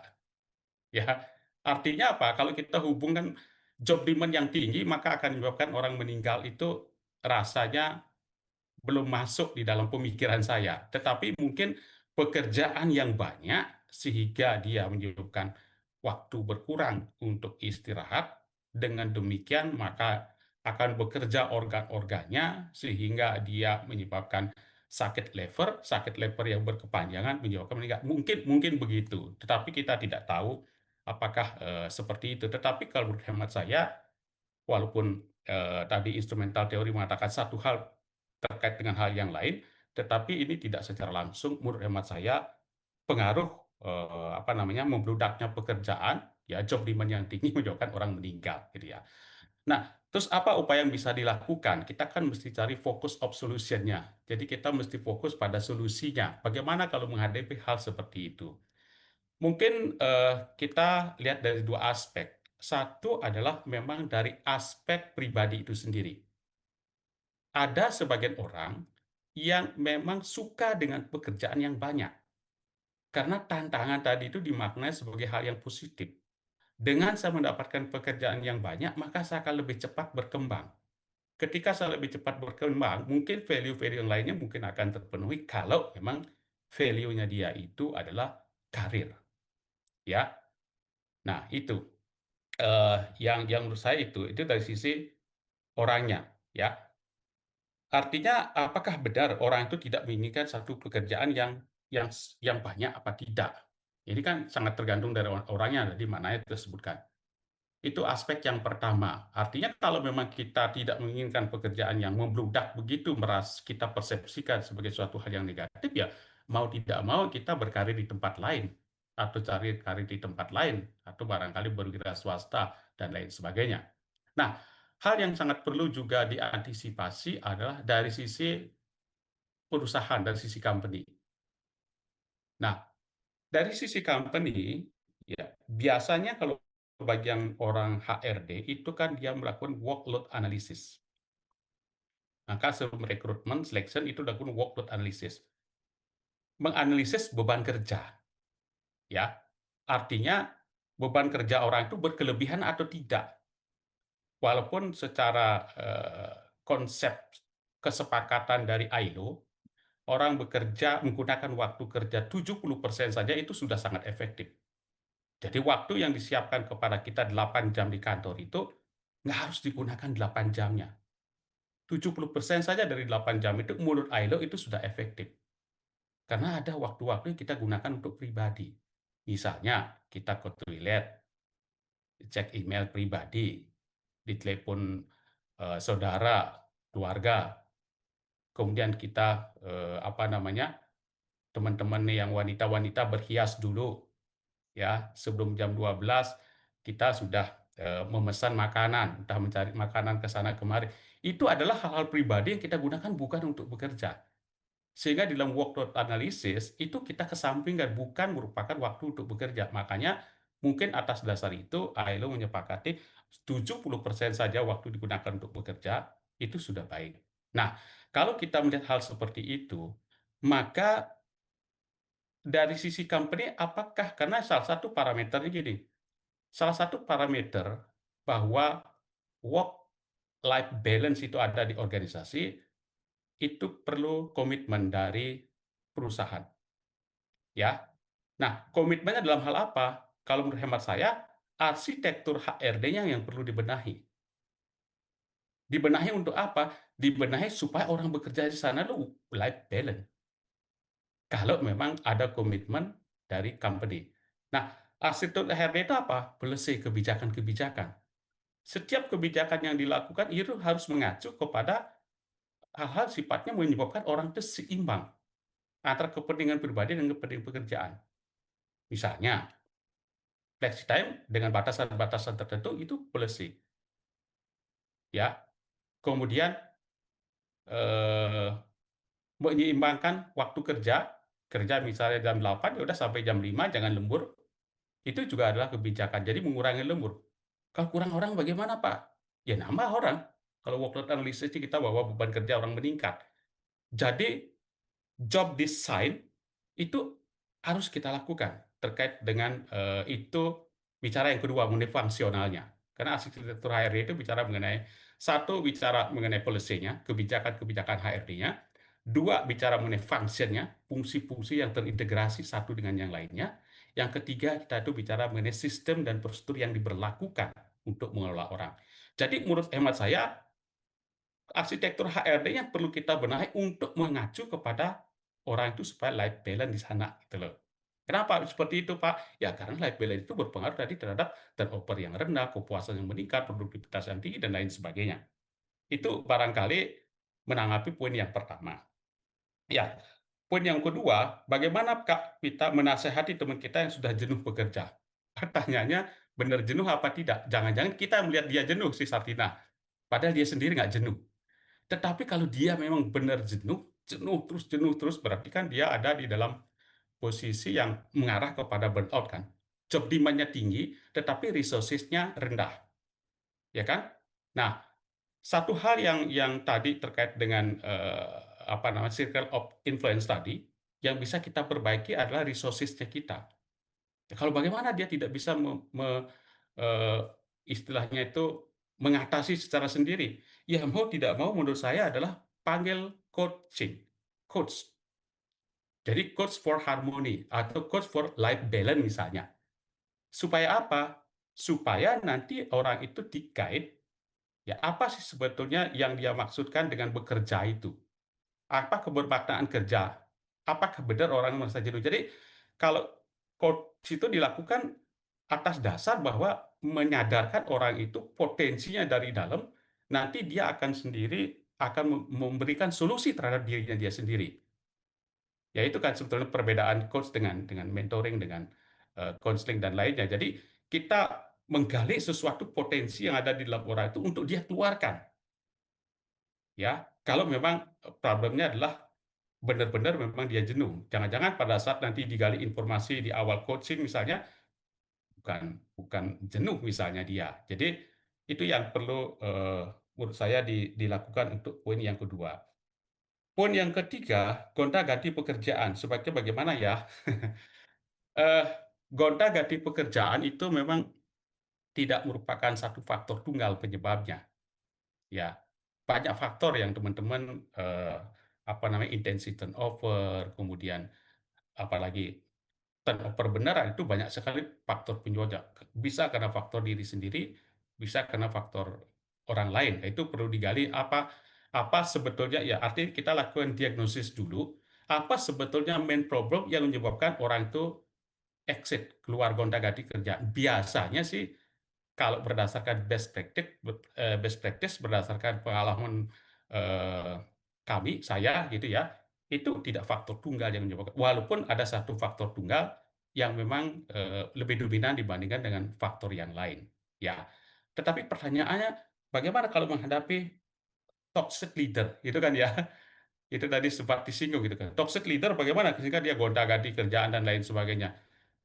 Pertama, kalau dari sisi kita menghadapi toxic leader adalah kita harus comply. Kita harus ikuti aturan. Kita harus patuh. Patuh dengan apa? Apakah patuh dengan dia? Ya patuh dengan aturan yang berlaku di organisasi. Supaya orang mencari tingkat kesalahan kita itu minim. Orang menurut hemat saya di organisasi tidak ada yang 100% itu akan murni benar-benar dia adalah yang paling benar di organisasi. Rasanya tidak ada, ya. Pasti ada saja. Misalnya terlambat 1 menit itu salah sebetulnya. Ya, ya itu hal yang utama menurut hemat saya adalah ya kita harus patuh, ikutin aturan yang ada. Aturan mana? Aturan di organisasi gitu loh. Karena itu adalah kita menghadapi orang toksik, gitu ya. Nah, dari sisi company apa yang bisa dilakukan kalau menghadapi karya yang toksik? Ya dikucilkan dalam tanda kutip. Ya. Jadi pengucilan terhadap orang, ya walaupun mohon maaf ini kalau kita orang psikolog itu kan eranya sekarang adalah mencari era-era yang sifatnya adalah positif gitu kan ya. Kok dikucilkan Pak, si kasihan Pak. Tetapi kalau menurut hemat saya, pendekatan manajemen mau tidak mau harus dilakukan seperti itu. Dikucilkan, kemudian jangan dikasih power yang tinggi. Ketika si toksit itu kita kasih power yang tinggi, maka dia akan semakin toksit. Maka salah satu upaya yang bisa kita lakukan adalah dikucilkan. Kalau memang kita sudah menyatakan bahwa dia benar-benar toksit. Apakah itu toksit leader atau apakah itu employee leader misalnya gitu loh. Jadi itu kira-kira 3 poin yang menanggapi pertanyaan si Sartina. Ya kalau saya tinjau dari sisi 2 teori tadi itu, dan tinjau dari sisi yang sifatnya adalah praktikal. Itu Pak Raja. Wah, luar biasa nih, Miss Sartina. Pertanyaanmu diulas panjang lebar itu. Ya, pasti sangat memperkaya ya. Ya, menarik ya. Ya, tidak ada yang bertanya, ya kembali menjadi tanggung jawab moderator ya, seperti pernah juga diungkapkan oleh Pak Made ya. Jadi itulah nasib moderator ya. Ya, tetapi bukan mengada-ngada ya, memang sudah sejak awal kita juga mengikuti ya. Jadi aspek apa sebenarnya ada banyak mau ditanya, tapi tidak mungkin lah semua. Kita akan utamakan teman-teman sekalian. Tetapi satu barangkali pertanyaan yang mungkin bisa menambah kasanah kita ya, Mbak Naya dan Pak Made, ketika melakukan PKM ya, menarik sekali itu ketika melakukan PKM, bagaimana kurang lebih reaksi para katakanlah subjek yang mendapat PKM dan aspek mananya waktu itu yang menjadi prioritas di dalam PKM itu. Apakah aspek work-life balance-nya atau bagaimana menikmati job demands atau bagaimana supaya tidak burnout ya, walaupun sebenarnya saling terkait semua ya. Jadi intinya gitu aja, apakah ada waktu itu semacam intervensi atau pre dan post post test gitu untuk sekedar memahami efektivitas dari pelatihan atau psikoedukasi lah begitu ya tentang ini. Ya itu saja sederhana pertanyaan saya. Mungkin kalau berkenan menjawab ya. Terima kasih. Baik, terima kasih Pak Raja untuk pertanyaannya. Terkait PKM, waktu itu saya melakukan PKM-nya juga bersama-sama dengan 2 rekan lainnya, yang satu bimbingan dengan Pak Tommy. Jadi, materi yang dibahas itu bukan hanya tentang work-life balance, tapi ada materi-materi lain gitu dari teman-teman. Kebetulan untuk variabel yang saya pilih di PKM untuk disampaikan itu memang mengenai work-life balance. Terkait dengan pertanyaan-pertanyaannya juga cukup menarik, seperti banyaknya sih yang mengeluhkan bagaimana dia, bagaimana partisipan tidak bisa merasa punya waktu yang cukup gitu untuk melakukan work-life balance. Kemudian juga tuntutan-tuntutan dari atasan di luar jam kerja. Setelah itu juga, mmm, ada yang bertanya mengenai ya dampak-dampak stres yang dirasakan akibat dari tuntutan itu sih, Pak. Banyaknya lebih kepada ya merasa belum punya waktu yang cukup untuk bisa melakukan work-life balance gitu. Kebetulan waktu itu PKM-nya di ASN di kantor Bupati Tangerang. Dan untuk hasil pretest dan post-testnya itu ada peningkatan sih Pak dari pengetahuannya ya berarti. Masih dalam tahap pengetahuan gitu, tidak ada intervensi. Ya, taraf Seperti itu. kognitifnya ya. Ya. Iya, betul, Pak. Terima kasih, Pak. Iya, terima kasih Pak Raja. Ya, karena misalnya partisipannya itu ASN. Kita tahu ASN itu selama-lamanya dia karyawan kan, dan tak bakalan dia katakanlah ya keluar ASN-nya rugi kan, rugi tidak dapat pensiun dan seterusnya. Jadi kalau dia memiliki pimpinan atau leader yang toksik, ya udahlah ditahankan sampai akhir hayat ya. Atau mungkin ya, makanya mungkin ya menarik banget sebenarnya itu kalau mereka akhirnya berputar di seputar work-life balance itu ya. Jadi bagaimana membuat supaya bertahan dalam work-life balance itu ya. Sangat masuk akal ya. Baik, makanya itu juga sebenarnya terpikir oleh kita ya untuk mungkin ya membuat penelitian lebih lanjut ya kepada ASN ini, di mana apakah persentase burnout itu memang ada atau ya kita bayangkan misalnya ya, memang ada, kita pernah dengar itu ya 1-2 orang keluar dari ASN ya, ada memang, tetapi secara umum ya dibandingkan di swasta ya relatif sedikit lah ya, karena apalagi di Indonesia ya menjadi ASN itu banyak sisi positifnya dan lain-lain begitu ya. Oke, masih ada teman-teman yang mau bertanya, kita masih punya waktu 3 menit lagi.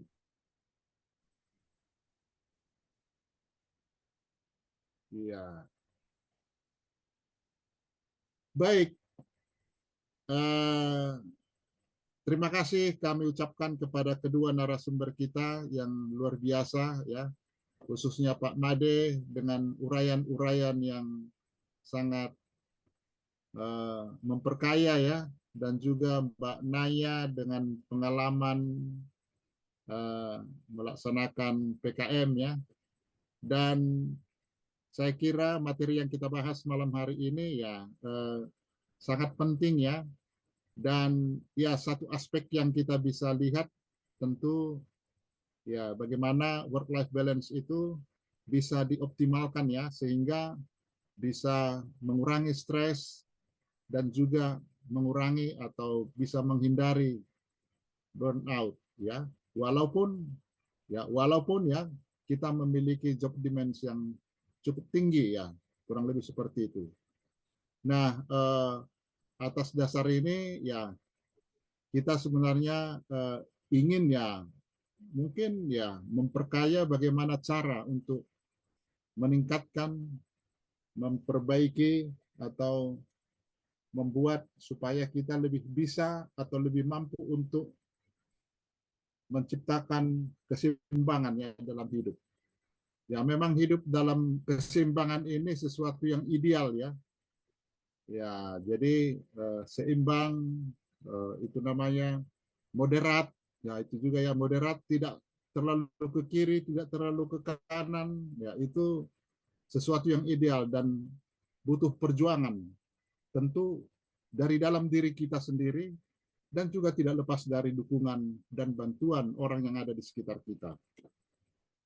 Baik teman-teman sekalian, sebagai bagian penutup dari pertemuan kita malam hari ini, perkenankan kami tim FDI menyampaikan sertifikat. Yang pertama kami serahkan kepada Bapak Dr. Insinyur Imade Budiana, MMMC, sebagai narasumber pada malam hari ini. Mohon berkenan menerima Pak Made. Terima kasih Pak Raja, Pak Tommy Susardina, dan Bro Sani atas sertifikatnya. Terima Baik kasih. Pak, nanti akan kami kirimkan ke alamat email ya gitu ya, alamat email Ya. Bapak. Nah, filenya. Iya, oke. Yang kedua, sertifikat kita sampaikan kepada Mbak Naya Astri Mahfira MC. Mohon berkenan menerima Mbak Naya. Ya, terima kasih Pak Made, Pak Baik, Raja, baik Pak Hagina, dan nanti teman-teman untuk kesempatannya. iya, nanti akan dikirimkan langsung ke alamat email atau WA dari Mbak.